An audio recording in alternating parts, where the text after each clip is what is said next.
Good morning.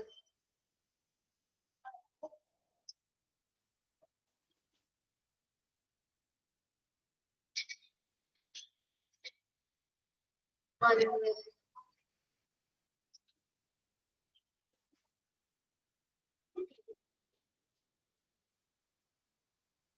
Okay. നമ്മളിപ്പോ കഴിഞ്ഞ ക്ലാസ്സിൽ എടുത്തത് സ്റ്റാൻഡേർഡ്സ് ആയിരുന്നു അല്ലേ? സ്റ്റാൻഡേർഡ്സ് ആയിരുന്നു എടുത്തത്. നമ്മള് പഠിച്ചിട്ടുണ്ടായിരുന്നു എന്താണ് ലാബിന് 10 ചാപ്റ്റേഴ്സ് ആണ് ഉള്ളത് അല്ലെ? 10 ചാപ്റ്റേഴ്സ് ആയിരുന്നു. അതില് പേഷ്യന്റ് സെന്റേർഡ് അതുപോലെ തന്നെ ഓർഗനൈസേഷൻ സെന്റേർഡ് സ്റ്റാൻഡേർഡ്സ് ആയിരുന്നു പറഞ്ഞത്. പേഷ്യന്റ് സെന്റേർഡില് 5 ചാപ്റ്റേഴ്സും അതുപോലെ ഓർഗനൈസേഷൻ സെന്റേർഡില് 5 ചാപ്റ്റേഴ്സും അങ്ങനെ ടോട്ടല് എന്താണ് 10 ചാപ്റ്റേഴ്സ് ആണുള്ളത്. ഇതിനെ കുറിച്ച് നമ്മള് ജസ്റ്റ് ഒന്ന് പറഞ്ഞിട്ടുണ്ടായിരുന്നു. അത് കഴിഞ്ഞിട്ട് നമ്മള് ഇനി തുടർന്ന് പഠിക്കാൻ പോകുന്നത് ഓരോ സ്റ്റാൻഡേർഡ്സ് നമ്മൾ പഠിച്ചിട്ടുണ്ടായിരുന്നു അല്ലെ? ഏതാ ഫസ്റ്റ് പഠിച്ചത്? AAC അല്ലെ? Assessment and continuity of care എന്നുള്ളത് ഓരോ സ്റ്റാൻഡേർഡ്സ് വെച്ചിട്ടും പഠിക്കാൻ പോകുന്നത് കേട്ടോ. ഫസ്റ്റ് സ്റ്റാൻഡേർഡ്സിൽ എത്ര എണ്ണമാണുള്ളത്? 14 എണ്ണം ഉണ്ട്. അതുപോലെ തന്നെ സെക്കൻഡ് സ്റ്റാൻഡേർഡിൽ COP കെയർ ഓഫ് പേഷ്യന്റില് സ്റ്റാൻഡേർഡ്സ് വരുന്നത് എത്ര എണ്ണമാണ്? 20 എണ്ണമാണ് കൊടുത്തിരിക്കുന്നത് കേട്ടോ. ഓക്കെ, അപ്പോ കുറച്ച് കാര്യങ്ങൾ നമ്മള് ടെർമിനോളജി പഠിച്ചു. അതുപോലെ നമ്മള് ഈ ക്വാളിറ്റി മാനേജ്മെന്റില് കുറച്ച് ഫോർമുലാസ് പഠിച്ചില്ലേ? അതുപോലെയുള്ള സ്റ്റാൻഡേർഡ്സ് ആണ് ഇവിടെ കൊടുത്തിരിക്കുന്നത്. ജസ്റ്റ് നിങ്ങൾ ഫുള്ളും പഠിക്കേണ്ട ആവശ്യമില്ല. ഓരോന്നും എടുത്ത് കഴിഞ്ഞിട്ട് ഇമ്പോർട്ടന്റ് ആയിട്ടുള്ള ദിവസം ഒന്ന് മാർക്ക് ചെയ്ത് തരാം. മാത്രം സ്ട്രെസ് ചെയ്ത് പഠിച്ചാൽ മതി കേട്ടോ. ഓക്കെ,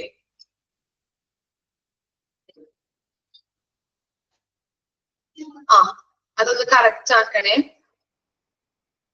കറക്റ്റ് ആക്കണം കേട്ടോ. AAC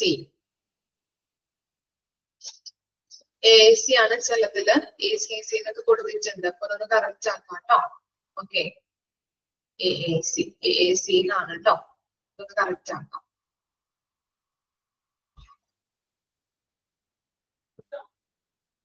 ഓക്കെ, അപ്പൊ ഫസ്റ്റ് ചാപ്റ്റർ പേഷ്യന്റ് സ്റ്റാൻഡേർഡ്സില് ഫസ്റ്റ് ചാപ്റ്ററിൽ AAC. അതിന്റെ സ്റ്റാൻഡേർഡ് എത്ര എണ്ണമാണ്? 14 എണ്ണം അല്ലെ?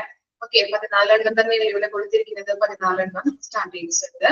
അതുപോലെ നെക്സ്റ്റ് COP വരുന്നത് 22 എണ്ണമാണ്. നമുക്ക് 20 എണ്ണം തന്നിട്ടുള്ളൂ. ഓക്കെ, മനസ്സിലായില്ല? അപ്പൊ സ്റ്റാൻഡേർഡ്സ് ആണ് നമ്മൾ എക്സ്പ്ലെയിൻ ചെയ്ത് പഠിക്കാൻ പോകുന്നത്. ഫസ്റ്റ് നോക്കാം.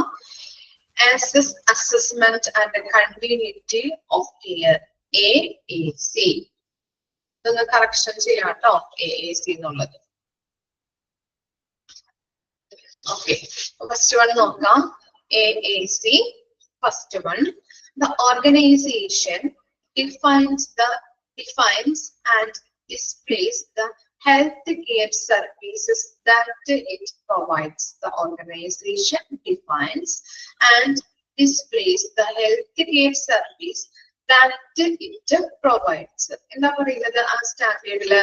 AAC 1 ഫസ്റ്റ് വണ്ണില് പറയുന്നത് എന്താണ്? ഹോസ്പിറ്റലില് നൽകുന്ന ആരോഗ്യ സേവനങ്ങൾ അല്ലെ? ഹെൽത്ത് കെയർ സർവീസുകള് ഡിഫൈൻ ചെയ്യുകയും അതുപോലെ ഡിസ്പ്ലേ ചെയ്യുകയും ചെയ്യുക. ഓക്കെ, ഫസ്റ്റ് സ്റ്റാൻഡേർഡിൽ പറഞ്ഞത് എന്താണ്? ഓർഗനൈസേഷനിൽ അല്ലെ? ഹോസ്പിറ്റലില് അല്ലെങ്കിൽ ഒരു ഓർഗനൈസേഷനില് അല്ലെങ്കിൽ ഒരു ഹോസ്പിറ്റലില് നൽകുന്ന ആരോഗ്യ സേവനങ്ങള്, ഹെൽത്ത് കെയർ സർവീസസുകള്, ആരോഗ്യ സേവനങ്ങള് ഡിഫൈൻ ചെയ്യുകയും ഡിസ്പ്ലേ ചെയ്യുക. ഡിസ്പ്ലേ എന്ന് പറഞ്ഞാൽ പ്രദർശിപ്പിക്കുകയും ചെയ്യുക. ഇതാണ് ഫസ്റ്റ് സ്റ്റാൻഡേർഡിൽ പറയുന്നത്. ഓക്കെ, ഇനി നെക്സ്റ്റ് എന്താണ്? ACC second. രണ്ടാമത്തെ കാര്യം പറയുന്നത് നോക്കിയേ. The organization has a well-defined registration and admission. എന്താണ്? ഒരു ഓർഗനൈസേഷൻ വെൽ ഡിഫൈൻഡ് ആയിട്ട് എന്ത് ചെയ്യണം? വെൽ ഡിഫൈൻഡ് രജിസ്ട്രേഷൻ ചെയ്തിട്ടുള്ള രജിസ്ട്രേഷൻസും അതുപോലെ തന്നെ അഡ്മിഷൻ പ്രോസസ്സും ഉണ്ട്. ഒരു ഓർഗനൈസേഷന്, ഒരു ഹോസ്പിറ്റലിന് വെൽ ഡിഫൈൻഡ് ചെയ്തിട്ടുള്ള രജിസ്ട്രേഷനും അതുപോലെ തന്നെ അഡ്മിഷൻ പ്രോസസ്സും എന്നാണ് പറയുന്നത്. അഡ്മിഷൻ പ്രോസസ്സ് നെക്സ്റ്റ് പേജിലാണ് അഡ്മിഷൻ പ്രോസസ് എന്ന് പറഞ്ഞ് കൊടുത്തിരിക്കുന്നത് കേട്ടോ. ഓക്കെ, അപ്പൊ രണ്ടാമത് പറയുന്നത് എന്താണ്? The organisation has a well defined registration and admission process. ഒരു ഓർഗനൈസേഷൻ, ഒരു ഹോസ്പിറ്റലിന് വെൽ ഡിഫൈൻഡ് ആയിട്ടുള്ള രജിസ്ട്രേഷനും അഡ്മിഷൻ പ്രോസസ്സും. ഇനി നെക്സ്റ്റ് എന്താണ്? AAC 3. There is an appropriate mechanism for transfer in or out or referral of patients. നമ്മൾ പഠിച്ചിട്ടുണ്ടല്ലേ റഫറൽ ചെയ്യാന്ന്, referred in referred out എന്ന് ഓർക്കുന്നുണ്ടോ? നിങ്ങൾ പറഞ്ഞിട്ടുണ്ടെന്ന് എനിക്ക് ഓർമ്മയുണ്ട്. ഓർക്കുന്നുണ്ടോ? റഫേർഡ് ഇൻ എന്ന് പറഞ്ഞാൽ എന്താണ്? ഹോസ്പിറ്റലിൽ നിന്ന് മറ്റൊരു ഹോസ്പിറ്റലിലേക്ക് അല്ലെ, നമ്മുടെ ഹോസ്പിറ്റലിൽ നിന്ന് മറ്റൊരു ഹോസ്പിറ്റലിലേക്ക് പേഷ്യൻസിനെ കൊണ്ടുപോകുന്നത്. ഓക്കെ, കൊണ്ടുപോകുന്നതാണ് റഫേർഡ് ഔട്ട് എന്ന് പറയുന്നത്. റഫേർഡ് ഇൻ എന്ന് പറഞ്ഞാൽ വേറെ ഹോസ്പിറ്റലിൽ നിന്ന് കൊണ്ടുവരുന്നത്. ഓക്കെ, അപ്പോ there is an appropriate mechanism for transfer or referral of patients. എന്താണ്? പേഷ്യൻസിനെ റഫർ ചെയ്യുന്നതിന് അനുയോജ്യമായിട്ടുള്ള സംവിധാനം ഓരോ ഹോസ്പിറ്റൽസിനും ഉണ്ട്. അതാണ് അവിടെ പറയുന്നത്. There is an appropriate mechanism for transfer or referral of patients. പേഷ്യൻസിനെ റഫർ ചെയ്യുന്നതിന് വേണ്ടിയിട്ട് അനുയോജ്യമായിട്ടുള്ള ഒരു സംവിധാനം, റഫറൽ സംവിധാനം ഹോസ്പിറ്റലുകൾക്ക് ഉണ്ട്. ഇനി നെക്സ്റ്റ് ആണ് AAC 4. എന്താണ് നോക്കിയേ? Patients cared for by the organization undergo an established initial assessment. എന്താണ് ഇനീഷ്യൽ അസസ്മെന്റ് എന്ന് പറഞ്ഞാൽ? എന്താണ് മീനിങ്? ഇനീഷ്യൽ അസസ്മെന്റ് എന്തായിരിക്കാം? ഇനീഷ്യൽ അസസ്മെന്റ് എന്താണ്? പ്രാഥമിക വിലയിരുത്തൽ അല്ലെ. ഇനീഷ്യൽ അസസ്മെന്റ് എന്ന് പറഞ്ഞാല് പ്രാഥമിക വിലയിരുത്തല്. പ്രാഥമിക വിലയിരുത്തൽ. അപ്പോ the patients cared for by the organization undergo an established initial assessment. ഒരു ഓർഗനൈസേഷൻ അല്ലെങ്കിൽ ഒരു ഹോസ്പിറ്റലിന് കെയർ ചെയ്യുന്ന പേഷ്യൻസിനെ ഇനീഷ്യൽ അസസ്മെന്റിന് വിധേയരാക്കുന്നുണ്ട് അല്ലെ. നമ്മളൊരു ഹോസ്പിറ്റലിലേക്ക് കൊണ്ടുവരുമ്പോൾ എന്താണ്? ഫസ്റ്റ് ഒരു പ്രാഥമിക വിലയിരുത്തലാണല്ലേ നടത്തുന്നത്. ഓക്കെ, ഒരു രോഗി ഹോസ്പിറ്റലിൽ അഡ്മിറ്റ് ആയി, ഡോക്ടർ വരുമ്പോൾ എന്താണ് ഡോക്ടർ ആദ്യം ചെയ്യുന്നത്? ഒരു ഇനീഷ്യൽ അസസ്മെന്റ് ആണ്, പ്രാഥമിക വിലയിരുത്തലാണ്. അപ്പൊ എന്താണ്? ഒരു ഓർഗനൈസേഷന്റെ കെയറുമായിട്ട് ബന്ധപ്പെട്ട് പേഷ്യൻസിനെ ഇനീഷ്യൽ അസസ്മെന്റിന് വിധേയരാക്കുന്നുണ്ട്. അതാണ് AAC 4 പറയുന്നത്. ഓക്കെ, ഇനി AAC 5 എന്താണ്? AAC 5 പറയുന്നത് patients cared for by the organization undergo a regular re-assessment. എന്താണ് പറയുന്നത്? ഒരു ഓർഗനൈസേഷൻ കെയർ ചെയ്യുന്ന പേഷ്യൻസിന് റെഗുലർ ആയിട്ട് റീഅസസ്മെന്റിന് വിധേയരാക്കുന്നുണ്ട്. ഓക്കെ, ഒരു ഓർഗനൈസേഷൻ കെയർ ചെയ്യുന്ന പേഷ്യൻസിന് റെഗുലർ ആയിട്ട് റീഅസസ്മെന്റിന് വിധേയരാക്കുന്നു. അതാണ് AAC 5 പറയുന്നത്. ഇനി നെക്സ്റ്റ് എന്താ പറയുന്നത്? AAC 6 ഉണ്ട് അല്ലെ. AAC 6 ആണ് പറയുന്നത്. Next, laboratory services are provided as per the scope of services of the organization. Laboratory services are provided as per the scope of the services of the organization. എന്താണ്? ഓർഗനൈസേഷന്റെ സർവീസിന് അനുസരിച്ചിട്ടാണ് ലബോറട്ടറി സർവീസ് നൽകുന്നത്. അതാണ് അവിടെ പറയുന്നത്. ഓർഗനൈസേഷന്റെ ഹോസ്പിറ്റലുമായിട്ട് ബന്ധപ്പെട്ട് സർവീസ് കൊടുക്കുന്നതിന് അതിന്റെ സർവീസ് ഹോസ്പിറ്റലിൽ കൊടുക്കുന്ന സർവീസ് അനുസരിച്ചിട്ടാണ് ലബോറട്ടറി സർവീസ് നൽകുന്നത്. ഇനി നെക്സ്റ്റ് ആണ് AAC 7. There is an established laboratory quality assurance program. എന്താണ് ക്വാളിറ്റി അഷുറൻസ് പ്രോഗ്രാം എന്ന് പറഞ്ഞാല്? എന്താണ് quality assurance program?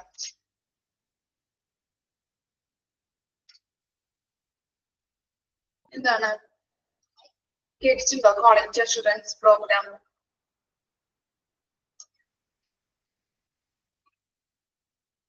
Okay, quality assurance program എന്ന് പറഞ്ഞാല് സിസ്റ്റമാറ്റിക് ക്വാളിറ്റി സർവീസ് പാലിക്കുന്നുണ്ടോ, സിസ്റ്റമാറ്റിക് ക്വാളിറ്റി സർവീസ് പാലിക്കുന്നുണ്ടോ എന്ന് ഉറപ്പുവരുത്തുന്ന സിസ്റ്റമാറ്റിക് പ്രോസസ്സിനെയാണ് നമ്മൾ ക്വാളിറ്റി അഷുറൻസ് പ്രോഗ്രാം എന്ന് പറയുന്നത് കേട്ടോ.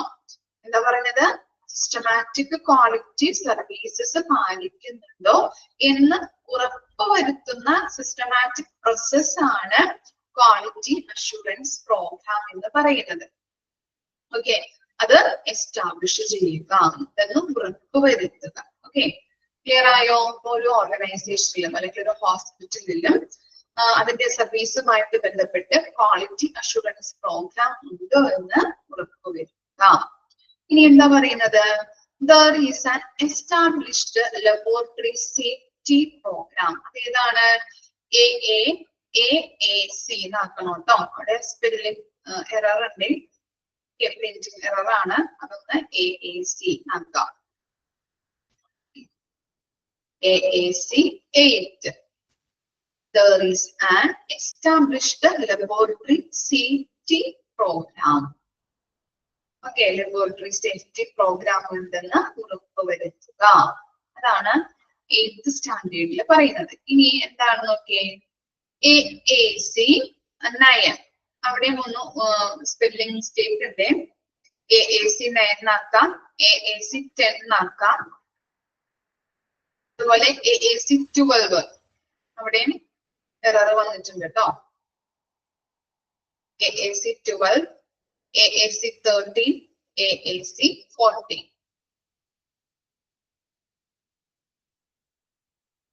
ഓക്കെ, എറർ കിട്ടിയോ? കറക്റ്റ് ആക്കിയോ നിങ്ങള്? അപ്പോ നമ്മള് എന്താ പഠിച്ചത്? 9 ആണ് നമ്മൾ ഇനി പഠിക്കാൻ പോകുന്നത്. 8th വരെ നമ്മൾ പറഞ്ഞു നിർത്തി അല്ലെ. AAC 8 എന്ന് പറഞ്ഞാല് there is an established laboratory safety program. Laboratory safety program ഉണ്ടെന്ന് ഉറപ്പിക്കുക. ഇനി നെക്സ്റ്റ് ആണ് AAC 9. Imaging services are provided as per the scope of services of the organisation. ഇതാണ് ഓർഗനൈസേഷന്റെ സർവീസുമായിട്ട് ബന്ധപ്പെട്ട് ആ ഇമേജിംഗ് സർവീസിന്റെ വ്യാപ്തി അനുസരിച്ചിട്ട് അല്ലെ. ഇതാണ് ഓർഗനൈസേഷന്റെ സർവീസിന്റെ വ്യാപ്തി അനുസരിച്ച്, ഓർഗനൈസേഷൻ കൊടുക്കുന്ന സർവീസിന്റെ വ്യാപ്തി അനുസരിച്ച് ഇമേജിംഗ് സർവീസ് പ്രൊവൈഡ് ചെയ്യുന്നു. ഓക്കെ, ഹോസ്പിറ്റലിൽ കൊടുക്കുന്ന സർവീസ്, ഹോസ്പിറ്റലില് പല സർവീസുകളും ആളുകൾക്ക് പ്രൊവൈഡ് ചെയ്യുന്നുണ്ട് അല്ലെ, അവിടെ വരുന്ന പേഷ്യൻസിന്. അപ്പൊ അങ്ങനെ ഹോസ്പിറ്റലിൽ കൊടുക്കുന്ന സർവീസ് അനുസരിച്ചിട്ട് ആ സർവീസിന്റെ വ്യാപ്തി അനുസരിച്ച് ഇമേജിംഗ് സർവീസുകൾ പ്രൊവൈഡ് ചെയ്യുന്നു. അതാണ് AAC 9 പറയുന്നത്.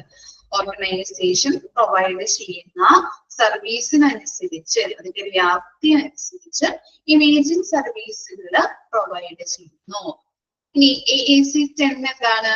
There is an established quality assurance program for imaging services. ഓക്കെ, ഇമേജിംഗ് സർവീസസില് ക്വാളിറ്റി അഷുറൻസ് പ്രോഗ്രാംസ് ഉറപ്പിക്കുക. ഇമേജിംഗ് സർവീസില് ക്വാളിറ്റി അഷുറൻസ് പ്രോഗ്രാംസ് ഉറപ്പിക്കുക, അതുണ്ടെന്നുള്ളത് ഉറപ്പിക്കുക. ഇനി നെക്സ്റ്റ് ആണ് AAC 11. There is an established safety program in imaging services. ഓക്കെ, ഇമേജിംഗ് സർവീസസില് സേഫ്റ്റി പ്രോഗ്രാം ഉണ്ടെന്നുള്ളത് ഉറപ്പിക്കുക. അതാണ് AAC 11 പറയുന്നത്. ഇമേജിംഗ് സർവീസസില് സേഫ്റ്റി പ്രോഗ്രാം ഉണ്ടെന്നുള്ളത് ഉറപ്പുവരുത്തുക. ഇനി നെക്സ്റ്റ് ആണ് AAC 12.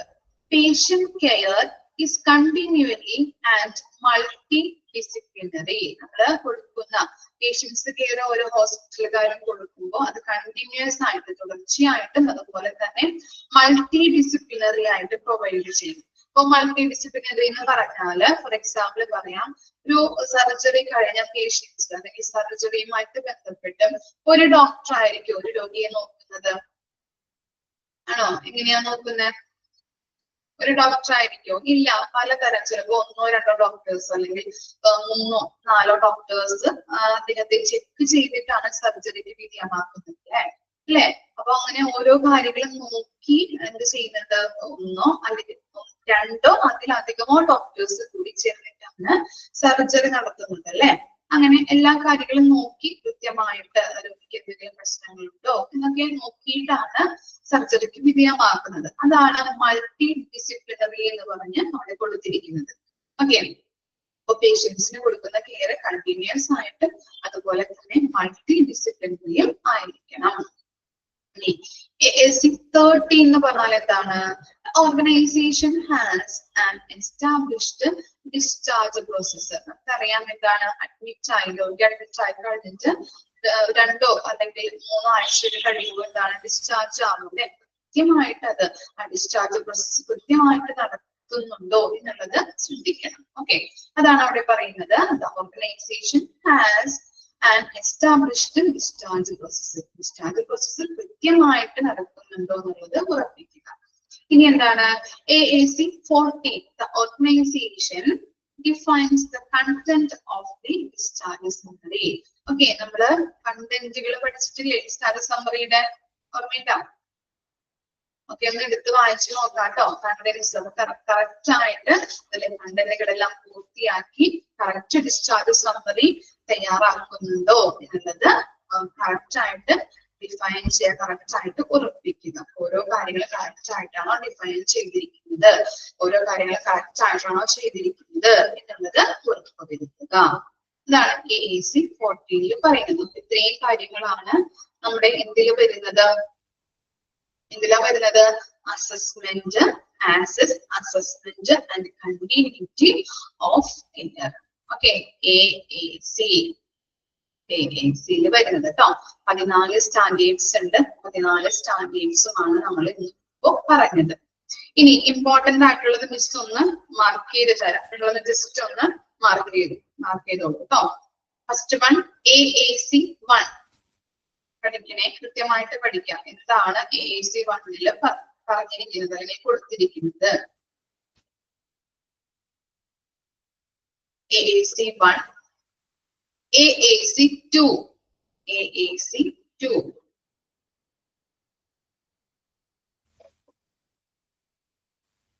AAC 1, AAC 2, next AAC 5, AAC 5, next AAC 6,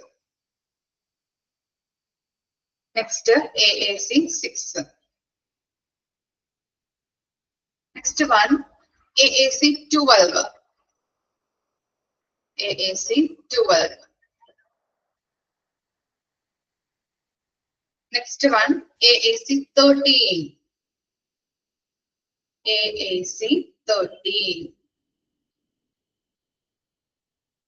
next one AAC 14, AAC 14.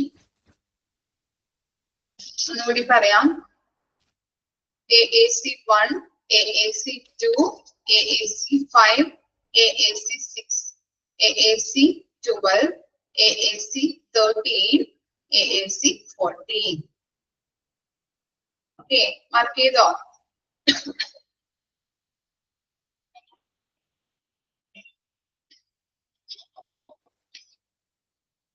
Just ഒന്ന് വായിച്ചു നോക്കിയേ.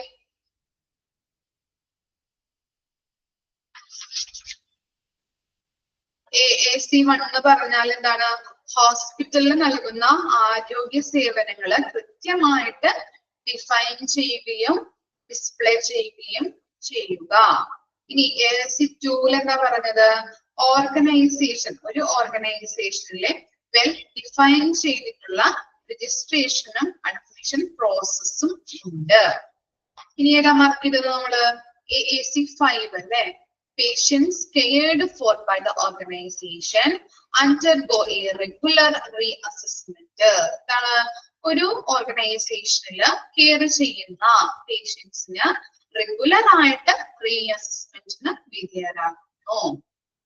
എന്താണ് AAC 6?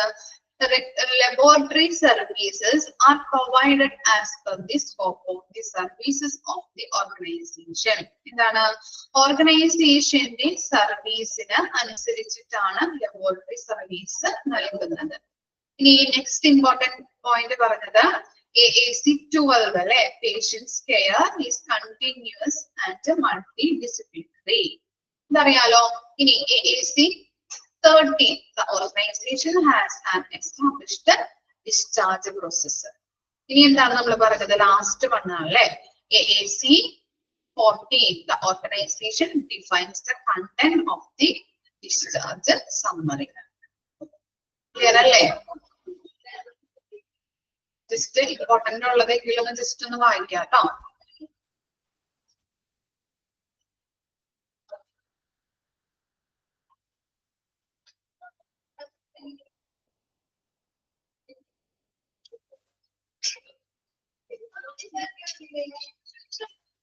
വായിച്ചു നോക്കാം കേട്ടോ.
ഓക്കെ ആണോ?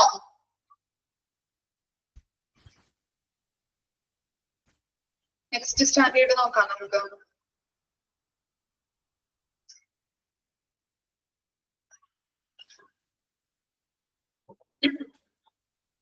ഓക്കെ, നെക്സ്റ്റ് ആണ് care of patient, COP. Okay, 22 standards ആണ് ഇതിനകത്തുള്ളത്. നമുക്ക് 20 എണ്ണമാണ് പഠിക്കാനുള്ളത് കേട്ടോ. 20 എണ്ണമാണ് തന്നിരിക്കുന്നത്. ഫസ്റ്റ് വൺ നോക്കാം. COP 1.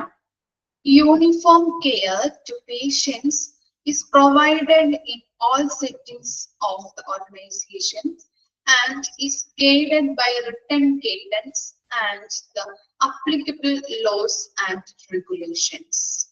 Uniform care to patient is provided in all settings of the organization and is guided by written guidance and the applicable laws and regulations. എന്താ പറയുന്നത്?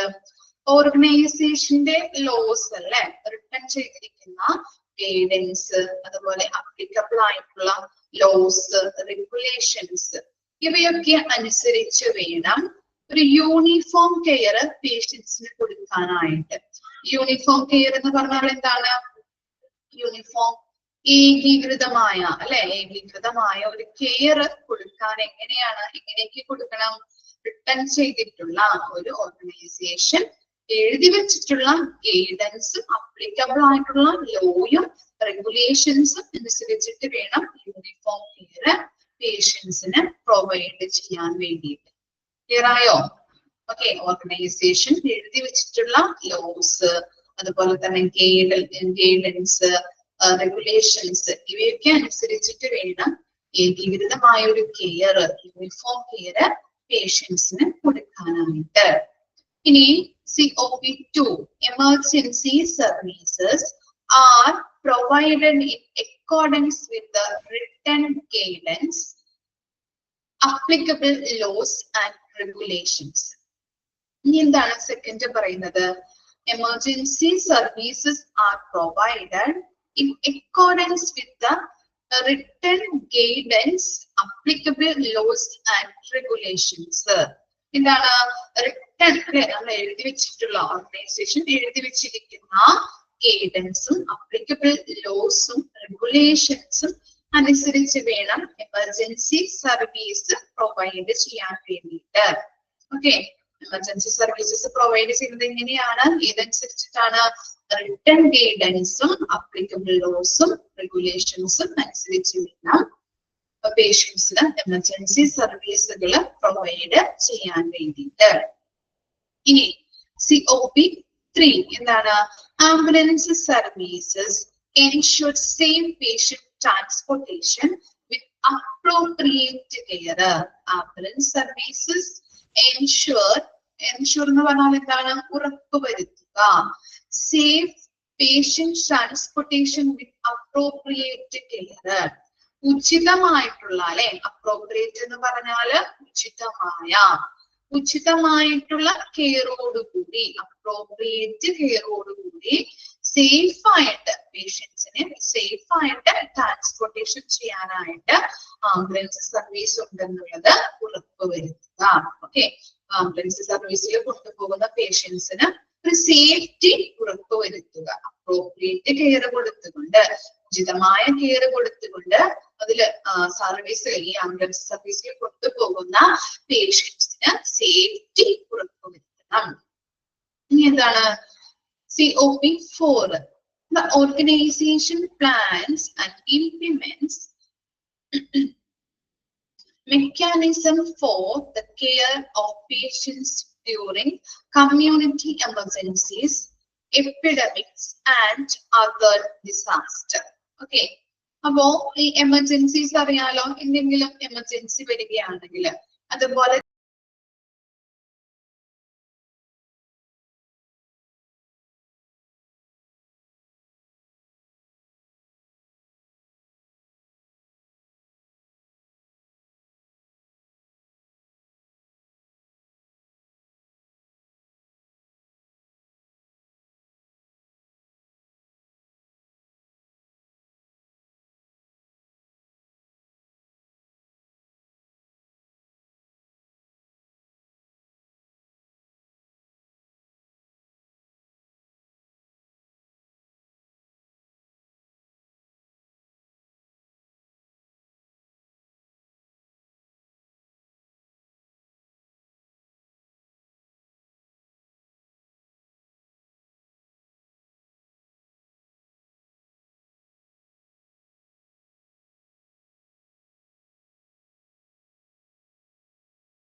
ഓക്കെ, പെട്ടെന്ന് കറണ്ട് പോയപ്പോ സിസ്റ്റം ഓഫ് ആയി പോയി, അതുകൊണ്ടാണ് പെട്ടെന്ന് അത് വന്നതാണ് കേട്ടോ.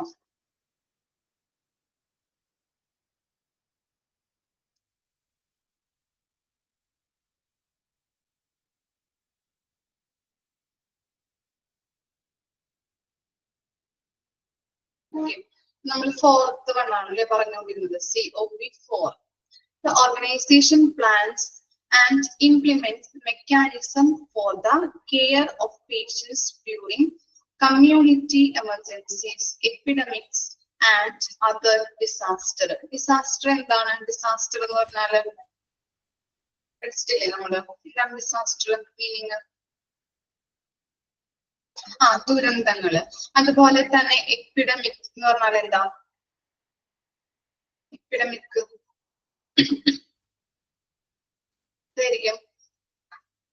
എപ്പിഡമിക് ഓക്കെ, പകർച്ചവ്യാധികൾ അല്ലെ, പകർച്ചവ്യാധികള്. അപ്പോ ഇവിടെ പറയുന്നത് കമ്മ്യൂണിറ്റിയിൽ എന്തെങ്കിലും ദുരന്തങ്ങള് അല്ലെങ്കിൽ എന്തെങ്കിലും എമർജൻസീസുകള് അല്ലെങ്കിൽ എന്തെങ്കിലും പകർച്ചവ്യാധികളൊക്കെ ഉണ്ടാകുമ്പോൾ കെയർ കൊടുക്കുന്നതിനും അതുപോലെ തന്നെ അത് കെയർ കൊടുക്കുന്നതിന് വേണ്ട പ്ലാൻസുകൾ എടുക്കുന്നതിന് വേണ്ടിയിട്ട്, പ്ലാനിങ് നടത്തുന്നതിനും അത് ഇംപ്ലിമെന്റ് ചെയ്യുന്നതിനും വേണ്ടിയിട്ട് ഹോസ്പിറ്റലുകാരെ എന്ത് ചെയ്യുന്നുണ്ട്? ഓരോ കാര്യങ്ങൾ പ്ലാൻ ചെയ്യാം, അതുപോലെ തന്നെ അത് ഇംപ്ലിമെന്റ് ചെയ്യാം. പകർച്ചവ്യാധികൾ ഉണ്ടാകുമ്പോൾ, ഓരോ ദുരന്തങ്ങൾ ഉണ്ടാകുമ്പോൾ, അതുപോലെ തന്നെ എന്തെങ്കിലും എമർജൻസീസ് ഒക്കെ വന്നു കഴിഞ്ഞിട്ടുണ്ടെങ്കിൽ, അങ്ങനെയുള്ള കാര്യങ്ങൾ വന്നു കഴിഞ്ഞാൽ അത് എന്തൊക്കെ കാര്യങ്ങളാണ് ചെയ്യുന്നത്, അല്ലെങ്കിൽ എന്തൊക്കെ നമ്മൾ നടപടികൾ സ്വീകരിക്കണം എന്നുള്ളതിനെ കുറിച്ച് ഓരോ കാര്യങ്ങൾ പ്ലാൻ ചെയ്യുകയും ഓരോ കാര്യങ്ങൾ ഇംപ്ലിമെന്റ് ചെയ്യുകയും ചെയ്യുന്നു. ക്ലിയർ ആയോ? കമ്മ്യൂണിറ്റിയിൽ എന്തെങ്കിലും എമർജൻസീസ് വരുമ്പോഴും അല്ലെങ്കിൽ എന്തെങ്കിലും പകർച്ചവ്യാധികൾ വന്നാലോ അല്ലെങ്കിൽ എന്തെങ്കിലും ദുരന്തങ്ങൾ സംഭവിക്കുമ്പോഴോ അതുമായിട്ട് ബന്ധപ്പെട്ട് ഏതൊക്കെ നടപടികൾ എടുക്കണം, ഏതൊക്കെ നടപടികൾ സ്വീകരിക്കണം എന്നുള്ളതിനെ കുറിച്ച് പ്ലാനുകൾ എടുക്കുകയും അത് ഇംപ്ലിമെന്റ് ചെയ്യുകയും ചെയ്യുന്നു. അതാണ് ഫോർത്ത് വണ്ണിൽ പറയുന്നത്. ഇനി ഫിഫ്ത്ത് വൺ എന്താണ്?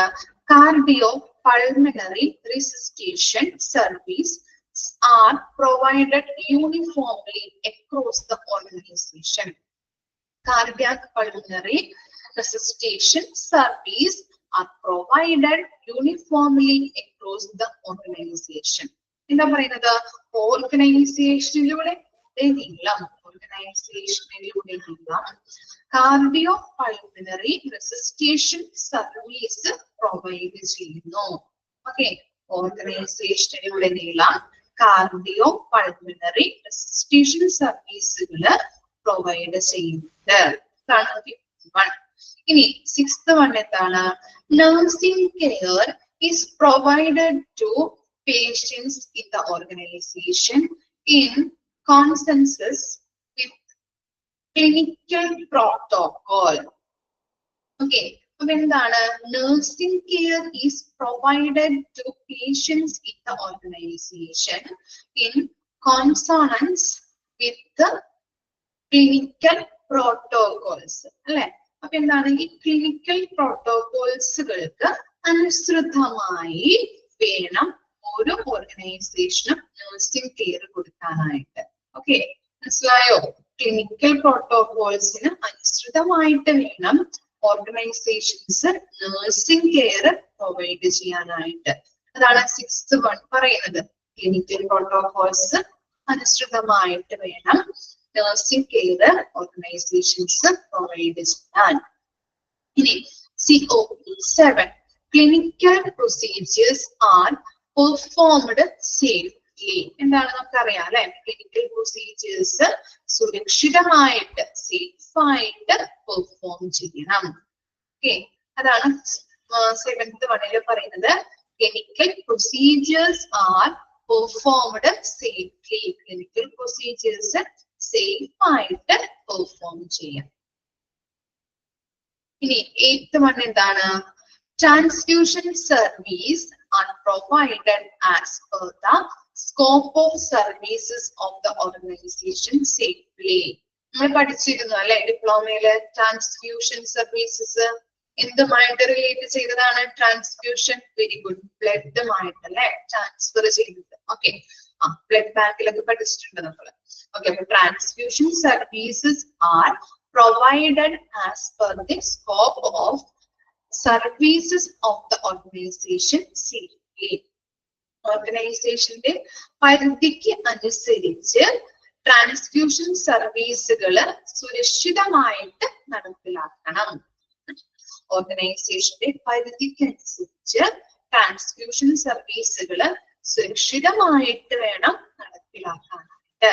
അതാണ് COP 8th മണ്ടിൽ പറയുന്നത് കേട്ടോ. Transfusion services R provided as per the scope of services of the organization safely. ഓർഗനൈസേഷന്റെ പരിധിക്ക് അനുസൃതമായിട്ട് അല്ലെങ്കിൽ പരിധിക്ക് അനുസരിച്ച് ഒരു ട്രാൻസ്ഫ്യൂഷൻ സർവീസുകൾ സുരക്ഷിതമായിട്ട് വേണം എന്ത് ചെയ്യാനായിട്ട്? നടപ്പിലാക്കാനായിട്ട്. ഇനി 9th വൺ എന്താണ്? COP 9. The organization provides care in intensive care unit. കേട്ടിട്ടുണ്ടോ? Intensive care. എന്താണ് intensive care unit? Very good. ICU അല്ലെ, നമ്മൾ പഠിച്ചിട്ടുണ്ട്. ഓക്കെ, തീവ്രമായിട്ട് രോഗികളെ പരിചരിക്കുന്നത്. ഓക്കെ, അവിടെയാണ് ICUലാണ് രോഗികളെ കിടത്തുന്നത് അല്ലെ, എമർജൻസീസ് ഒക്കെ വരുമ്പോൾ. Okay, intensive care unit. The organization provides care in intensive care and high dependency unit in the systematic manner. Intensive care unit ICU ആണെന്ന് അറിയാം. അതുപോലെ തന്നെ ഹൈ ഡിപ്പെൻഡൻസി യൂണിറ്റ് ഉണ്ട്. എന്താണ് ഹൈ ഡിപ്പെൻഡൻസി യൂണിറ്റ്? അറിയോ? എന്താണ്? എന്തെങ്കിലും അറിയാമോ? ഹൈ ഡിപ്പെൻഡൻസി യൂണിറ്റ് എന്ന് പറഞ്ഞാൽ എന്തെങ്കിലും ഗസ് ചെയ്യാൻ പറ്റുമോ? വെന്റിലേറ്റർ. ഓക്കെ, ഓക്കെ, അതുമായിട്ട് ബന്ധപ്പെട്ടതാണ്. ICU ഒക്കെ ആയിട്ട് ബന്ധപ്പെട്ടതാണ്. നിങ്ങൾ പറഞ്ഞ കാര്യങ്ങളൊക്കെ ആയിട്ട് ബന്ധപ്പെട്ടതാണ്. ഓക്കെ, അപ്പോ ഹൈ ഡിപ്പെൻഡൻസി യൂണിറ്റ് എന്ന് പറഞ്ഞു കഴിഞ്ഞിട്ടുണ്ടെങ്കിൽ ഇപ്പോ എന്താണ്, ഇപ്പോ സർജറി ഒക്കെ കഴിഞ്ഞ ആളുകളെയൊക്കെ നമ്മൾ എന്താണ് തീവ്രമായിട്ട് പരിചരിക്കും അല്ലെ. അപ്പൊ അവരെ വാർഡിലൊക്കെ കിടത്തി കഴിഞ്ഞിട്ടുണ്ടെങ്കിൽ ബുദ്ധിമുട്ടാണ്. അപ്പൊ വാർഡിലൊക്കെ കിടത്താതെ സാധാരണ വാർഡിനേക്കാളും സർജറി കഴിഞ്ഞ പേഷ്യന്റിന് സാധാരണ വാർഡിനേക്കാളും കൂടുതൽ പരിചരണം കൊടുക്കുന്ന ഏരിയ, സ്പെഷ്യലൈസേഷൻ ഒക്കെ കൊടുക്കുന്ന ഏരിയ, ഇത് ICUനോട് ചേർന്നിട്ടായിരിക്കും ഉണ്ടായിരിക്കുന്നത് കേട്ടോ. ഓക്കെ, വാർഡിനെക്കാട്ടിലും കൂടുതൽ പരിചരണം കൊടുക്കുന്ന ഏരിയയാണ് നമ്മൾ ഹൈ ഡിപ്പെൻഡൻസി യൂണിറ്റ് എന്ന് പറയുന്നത്. ICUമായിട്ട് ബന്ധപ്പെട്ടതാണ്. ICUമായിട്ട് ബന്ധപ്പെട്ടിട്ടായിരിക്കും ഈ ഏരിയ ഉണ്ടാകുന്നത് കേട്ടോ. ഓക്കെ, അപ്പോ ഇന്റൻസീവ് കെയർ അതുപോലെ തന്നെ ഹൈ ഡിപ്പെൻഡൻസി യൂണിറ്റ് അല്ലെ. അപ്പോ ഒരു സിസ്റ്റമാറ്റിക് ആയിട്ടുള്ള, സിസ്റ്റമാറ്റിക് എന്ന് പറഞ്ഞാൽ എന്താണ്? സിസ്റ്റമാറ്റിക് മീനിങ് എന്താ? ചിട്ടയായ.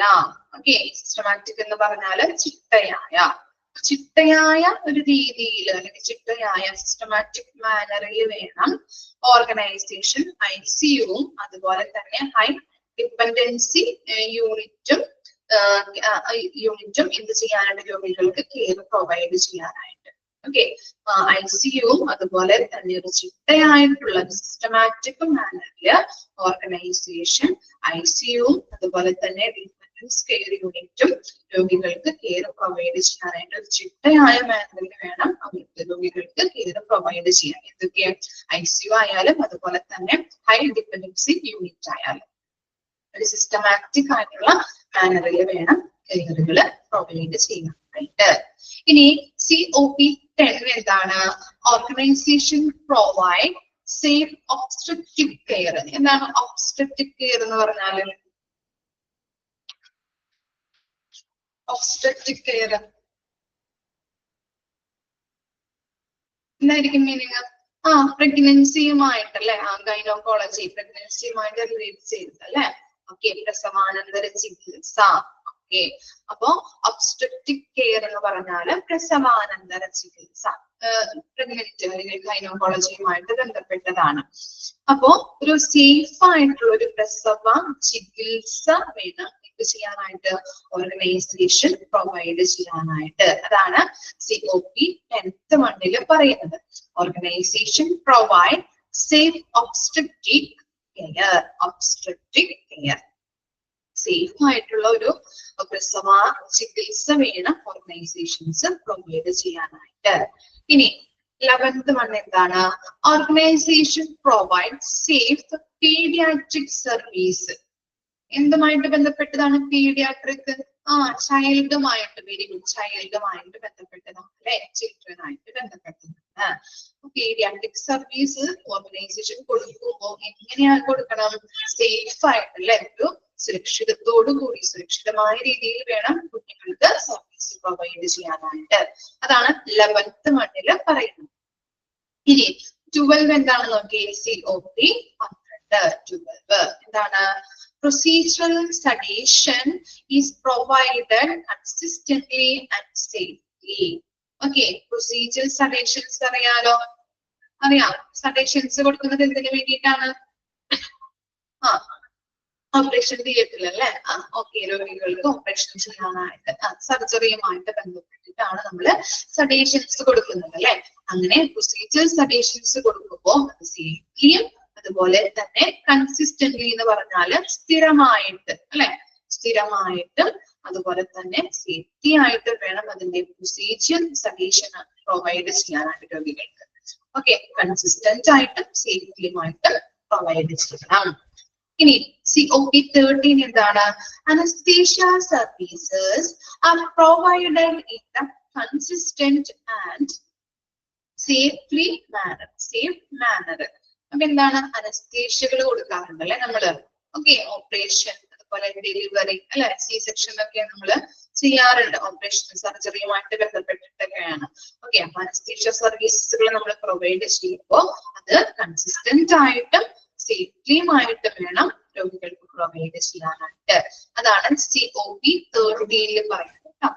ഓക്കെ, അങ്ങോട്ടും ഇങ്ങോട്ടും മാറിപ്പോകരുത് കേട്ടോ. ഇമ്പോർട്ടന്റ് ആയിട്ടുള്ള മാർക്ക് ചെയ്ത് തരാം. ഇനി എന്താണ്? ഓക്കെ, COP 14 എന്താണ്?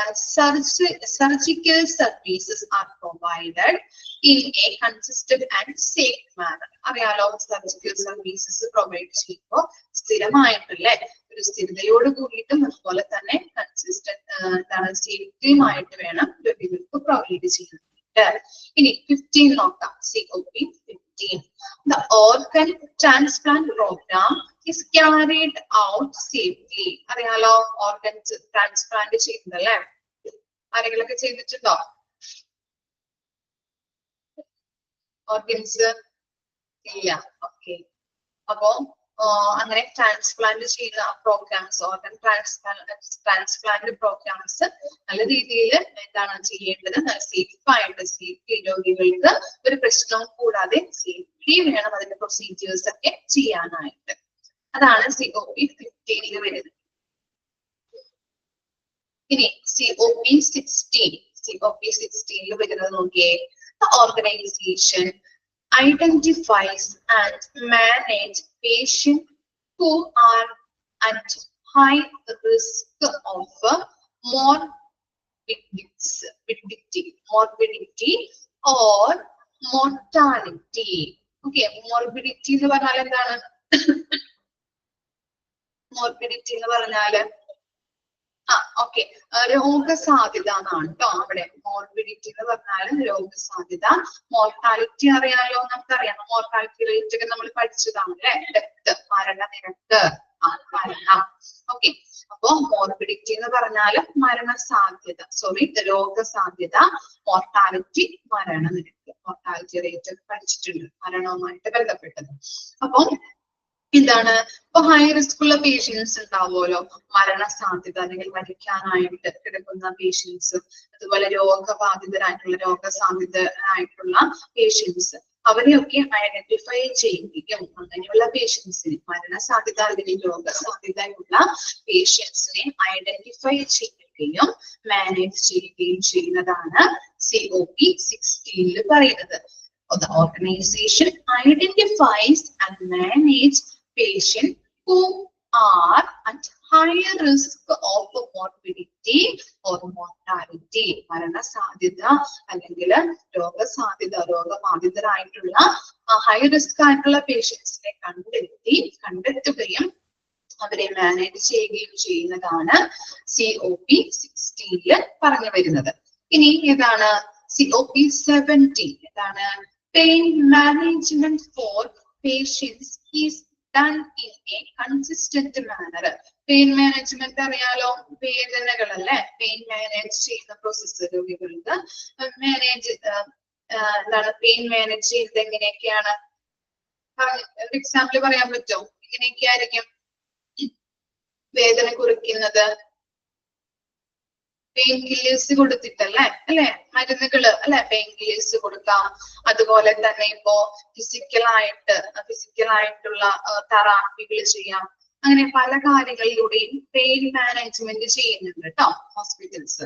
അങ്ങനെ പെയിൻ മാനേജ്മെന്റ് എന്നത് ഒരു സ്ഥിരമായ മാനറിൽ നമ്മൾ നടത്തണം. ഓർഗനൈസേഷൻസ് ഒരു കൺസിസ്റ്റന്റ് മാനറിൽ പെയിൻ മാനേജ്മെന്റ് നടത്തുക. ഓക്കെ, ഇനി നെക്സ്റ്റ് ആണ് COP 18 റീഹാബിലിറ്റേഷൻ സർവീസസ്. പഠിച്ചിട്ടുണ്ടല്ലോ, ഓർക്കുന്നുണ്ടോ? Rehabilitation services are provided to the patients in a safe, collaborative and consistent manner. Okay, rehabilitation service നമ്മൾ കൊടുക്കുന്നത് എങ്ങനെയായിരിക്കണം? ഒരു എന്താണ് സേഫ് ആയിട്ടല്ലേ, സേഫ് ആയിട്ടും അതുപോലെ തന്നെ കൊളാബറേറ്റീവ് എന്ന് പറഞ്ഞാല് ഒരു സഹകരിച്ചുകൊണ്ട് അല്ലെ, എല്ലാ സ്റ്റാഫുകളും സഹകരിച്ചുകൊണ്ട് അതുപോലെ ഒരു സ്ഥിരമായിട്ട് കൺസിസ്റ്റന്റ് മാനറിലും രോഗികൾക്ക് പ്രൊവൈഡ് ചെയ്യാം. ഇനി എന്താണ് COP 19? Nutritional therapy is provided to patient consistency and collaboratively.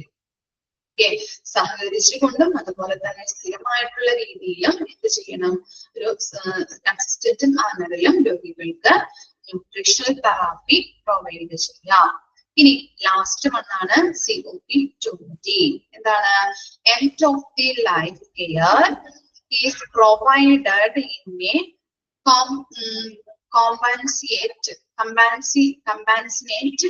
and considerate manner. Okay, അപ്പോ എന്താണ് എൻഡ് ഓഫ് ദി ലൈഫ് അല്ലെ? പേഷ്യൻസ് നമ്മള് ഇപ്പോ മരിക്കാൻ കിടക്കുന്ന പേഷ്യൻസ്, അങ്ങനെയുള്ള പേഷ്യൻസിനൊക്കെ നല്ല രീതിയിൽ ഒരു അനുകമ്പയോട് കൂടിയിട്ട്, കമ്പാൻസേറ്റ് എന്ന് പറഞ്ഞാല് അനുകമ്പയോടും അതുപോലെ തന്നെ അവരെ ഒരു പരിഗണിച്ചില്ലേ, കൺസിഡറേഷൻ കൊടുക്കുക, പരിഗണിച്ചു കൊണ്ടും വേണം ഓരോ കാര്യങ്ങൾ നമുക്ക് ചെയ്തു കൊടുക്കാനായിട്ട്. അനുകമ്പയോട് കൂടിയിട്ടും അതുപോലെ തന്നെ കൺസിഡറേഷൻ, പരിഗണന കൊടുത്തുകൊണ്ടും വേണം ഓരോ കാര്യങ്ങളും ഓരോ രോഗികൾക്കും പ്രൊവൈഡ് ചെയ്യാനായിട്ട്. അതാണ് COP 20 പറയുന്നത്. ഓക്കെ, മരിക്കാൻ കിടക്കുന്ന അല്ലെങ്കിൽ ഭയങ്കര രോഗമായിട്ട് കിടക്കുന്ന പേഷ്യൻസിന് എന്ത് ചെയ്യാം? അനുകമ്പയോട് കൂടിയിട്ടും അതുപോലെ അവർക്കൊരു കൺസിഡറേഷൻ കൊടുത്തുകൊണ്ടും അങ്ങനെയുള്ള രീതിയിൽ വേണം ഓരോ കാര്യങ്ങളും നമുക്ക് ചെയ്ത് കൊടുക്കാനായിട്ട്. ഓക്കെ, ഇത്രയും കാര്യങ്ങളാണ് നമ്മുടെ COP കെയർ ഓഫ് പേഷ്യൻസിൽ വരുന്നത് കേട്ടോ. 20 സ്റ്റാൻഡേർഡ്സ് ആണ്. 22 ഉണ്ട്. 20 സ്റ്റാൻഡേർഡ്സ് നമുക്ക് തന്നിട്ടുള്ളൂ. ഇത്രയും നമ്മളൊന്ന് നോക്കിയാൽ മതി. ഇമ്പോർട്ടന്റ് ആയിട്ടുള്ളത് ജസ്റ്റ് ഒന്ന് പറഞ്ഞു തരാം. ഓക്കെ, മാർക്ക് ചെയ്ത് വെക്കുക കേട്ടോ. COP 3 മാർക്ക് ചെയ്തോളൂ. COP 3, COP 5, COP 3, COP 5, COP 7, COP 7, COP 10, COP 10, COP 14, COP 14, COP 15. ഒന്നുകൂടി മിസ് വായിക്കാം. COP 3, COP 5, COP 7, COP 10, 14, 15. Okay, ഇത്രയും മിസ് എടുക്കുന്നുള്ളൂ കേട്ടോ. ഇത്രയും കാര്യങ്ങള് വായിച്ച് മനസ്സിലാക്കി വരാം. ഓക്കെ ആണോ? ഇത്രയും കാര്യങ്ങൾ ഇമ്പോർട്ടന്റ് ആയിട്ടുള്ളതെങ്കിലും ഇന്ന് തന്നെ വായിച്ചു പഠിക്കണം കേട്ടോ. ഇനി മറ്റു ദിവസങ്ങളിലേക്ക് വെക്കരുത്, ഇന്ന് തന്നെ ഒന്ന് നോക്കാം, നോക്കി മനസ്സിലേക്ക് കയറ്റാതെ. ഓക്കെ, ഈ മറ്റ് ദിവസത്തിലേക്കൊക്കെ വെച്ച് കഴിഞ്ഞിട്ടുണ്ടെങ്കിൽ അത് കുന്നുകൂടി നിങ്ങൾക്ക് പഠിക്കാനായിട്ട് ബുദ്ധിമുട്ടാവും. ഇനി നമുക്ക് സ്റ്റാൻഡിങ്സുകൾ ഒരുപാട് പഠിക്കാനുണ്ട്. അപ്പൊ അതിനകത്ത് ഇമ്പോർട്ടന്റ് ആയിട്ടുള്ള ദിവസം പറഞ്ഞു തരാം. ഓക്കെ.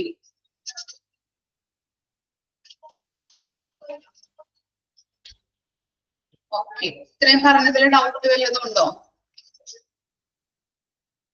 ഓക്കെ ആണോ? ഇനി ഡൗട്ട് ഇല്ല. Okay, thank you. നെക്സ്റ്റ് ക്ലാസ്സിൽ കാണാം കേട്ടോ.